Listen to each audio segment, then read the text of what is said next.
Well, in my writing, claim data and commentary has definitely helped it be more organized.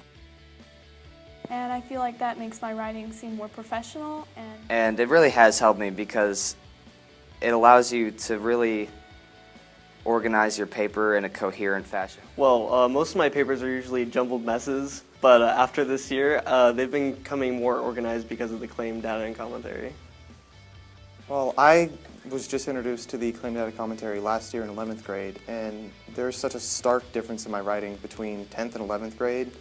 I mean, it's not because I just got a better writer, it's because I had a better formula for my arguments. It's definitely helped me on the verge of like structuring a paper, because a few years ago I knew what I wanted to say, but I never knew how to get to where I was going. But the claim data commentary structure has really helped me get a logical flow to my paper. I think it really has helped me because I'm more of a math person anyway than the English person. So the way I look at it is that you use it as a formula, as the way you construct your papers and everything like that. So I follow that setup, the claim, the data, and the commentary and everything like that, so I can know where I'm going in my paper and I can know how to write it in order. The claim data and commentary structure of an argument has kind of like taught me how to better organize a paper, because before I could always find good points, give a good analysis, but I could never really organize it into a paper that really got what I was trying to say across. So I feel like I can do that better now.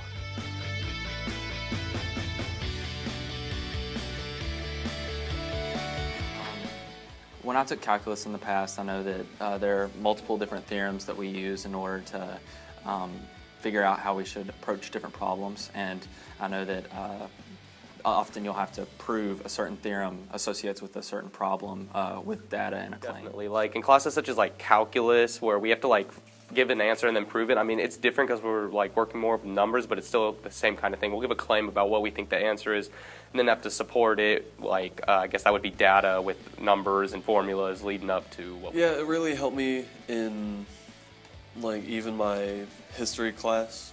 It's helped me to explain how things happen through history, and it's also helped me in psychology. It helps explain how things. Absolutely. As a matter of fact, I use it in my engineering class.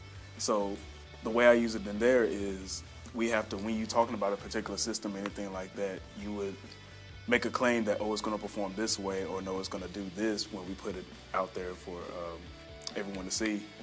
Then you're essentially making a claim, and then you have to back it up with your data, you know, basically your calculations, your math formulas, and your different properties that you know about the system, and so that would be your data, and then the commentary would just basically come from you, kind of the way you feel about the system, particularly if you actually like worked on it yourself, then you're going to provide positive feedback. Definitely. for it. I mean, I use it in my sociology class because we have to write case studies and we have to do papers on, like currently we're doing a paper on a hate group, and I use the same structure, claim data commentary, and it makes it much easier to formulate the argument. Helping in definitely history, we'll have to write, like especially for AP stuff, we'll have to write like DBQs, which are basically you take a document and you write a response, basically forming an opinion based on those documents. And if you have a claim and you know what direction you're going, basically having direction in your writing helps. Of course, subjects like math and science, there's usually a lot of tables, and that gives you a lot of data. You take the data, you use calculations for your commentary, and then you get your claim, which is your answer. Definitely.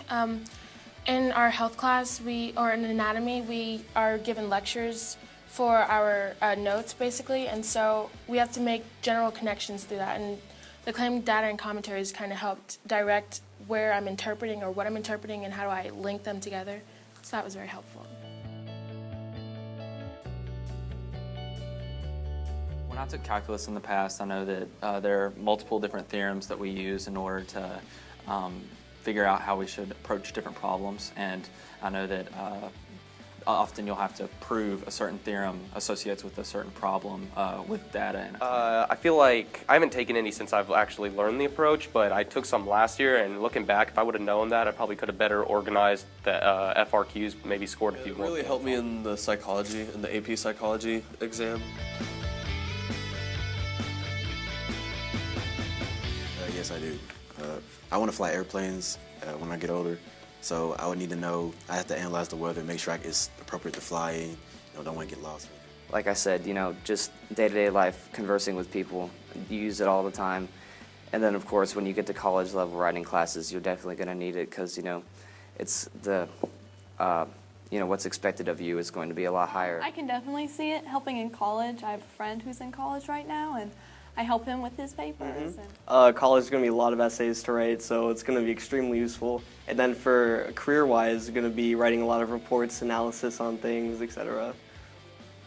For sure. I definitely think that it's going to help me in college. I'm going to have a lot of papers to write, and having a good formula for how to write them is really going to help my grade.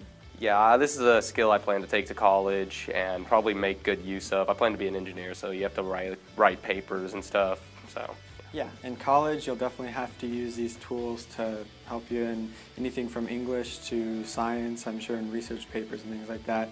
It helps you stay on topic and stay in task, and I think every kid should be taught this from a young age because it really helps direct their writing from an early age on. So if they learn these, they'll be good and be able to use them through college.